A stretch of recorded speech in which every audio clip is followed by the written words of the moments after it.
আসসালামু আলাইকুম সুপ্রিয় দর্শক শ্রোতা বন্ধুরা, আপনারা যে যেখান থেকে আমাদের এই ভিডিওটি দেখছেন সকলকে আন্তরিক শুভেচ্ছা জানিয়ে শুরু করছি আমাদের আজকের এই ভিডিও প্রোগ্রামটি। দেখতে পাচ্ছেন ক্যামেরার সামনে নিয়ে এসেছি একজন ফুলটুসিকে, তার কথাগুলো চলুন শুনে আসি। আসসালামু আলাইকুম। ওয়ালাইকুম সালাম। কেমন আছেন? আলহামদুলিল্লাহ আছি কোনো মতন। আপনার নাম কি আপু? আমার নাম নীলা। নীলা? হুম। নীল নীলঞ্জনা। নীলা আপু কোথায় থাকেন আপনি? এই যে এখন ঢাকা থাকি। ঢাকা ভাড়া থাকেন? থাকি। ঢাকায় ভাড়া থাকেন? হ্যাঁ। ঢাকায় ভাড়া থাকেন কেন? কি করবো, দেশের বাড়ি থাকার মতন বাড়ি ঘর নাই। দেশের বাড়ি কোন জায়গায়? আমার রাজশাহীতে। তো ওইখানে জায়গা জমি কিচ্ছু নাই? জমি আছে কিন্তু বাড়ি ঘর নাই, বাবার সম্পদ তো পাইছে বাড়ি ঘর কিছু। করবেন? কেমনে করব? তো বাড়ি ঘর কইরে তো থাকলেই হয়। কেমনে করব ভাই, পাশে তো স্বামী নাই, স্বামী ছিল মারা গেছে। একটা তো সন্তান নিয়ে অনেক কষ্ট করে ঢাকাতে এসে কাজ কইরা ভাত খাই। তো স্বামী নাই, মারা গেছে, আপনার সন্তান কয়জন? একটা ভাই। সন্তানের বয়স কত? 8 বছর। ছেলে না মেয়ে? মেয়ে। স্বামী নাই কতদিন থেকে? এই 7 বছর। 1 7 বছরের বছর। রাইখা বাচ্চারে স্বামী মারা তো গেছে। এই 7 বছর থেকে আপনি কিভাবে চললেন? কি করব, মানুষের বাসায় কাজকর্ম কইরা চলছি।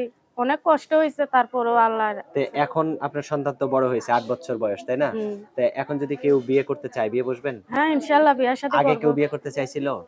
বিয়ার শাদী তো করতে চাইছিলই ভাই, কিন্তু মনের সাথে মনের মিল না হইলে কি বিয়া বসা তো যায়? আপনিই এতদিন বলেন। থেকে আপনার মনের সাথে মনের মিল হয় নাই, এখন কিভাবে হবে মনের সাথে মনের এখন মিল? যদি আল্লাহ মিলায় দেয় মনের মতন মানুষ, একটা ভালো ছেলে, বয়স্ক ছেলে চাই। কেমন হইলে আপনার মনের মতো হবে? এই বয়স্ক মানুষ, মনে করেন আমার তো বিয়ে হয়েছিল, একটা সন্তান আছে। হ্যাঁ, হ্যাঁ। তাই তারও তো বউ না থাকতে পারে, বা আমি দুইটা সন্তান থাকতে পারে, তাদের মা হয়ে থাকতে পারবেন? ইনশাআল্লাহ আমি তাদের মা হয়ে বেঁচে থাকতে চাই। মাশাআল্লাহ, অনেক সুন্দর তাদের কথা। পাশে থাকতে চাই। আপনার ফোন নাম্বার দিবেন ভিডিওতে? হ্যাঁ ভাই। ইমো সেট আছে আপনার? না ভাই, আমার বিমুছেট নাই। আর আমি এর আগে একটা প্রতিবেদন করছিলাম, কিন্তু মনের মতন মানুষ পাই নাই দেখে আমি আবারও প্রতিবেদনের সামনে আছি। আচ্ছা। তো আপনার এখন কি যে নাম্বারটা দিবেন ওটা কি বাটন ফোনের নাম্বার? হ্যাঁ ভাইয়া, বাটাম ফোনের নাম। আমার হাতে যে নাম্বারটা দিচ্ছেন এটাই কি আপনার সঠিক নাম্বার? হ্যাঁ ভাই, আচ্ছা, এটাই আমি আমার বলি, নাম্বার। আমার সাথে আপনিও বলেন।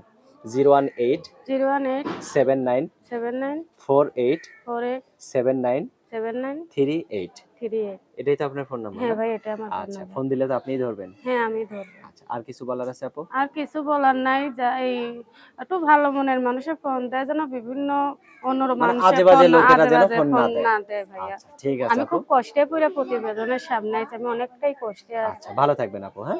প্রিয় দর্শক, আপনারা ভালো থাকবেন। আজ এ পর্যন্তই। আল্লাহ হাফেজ।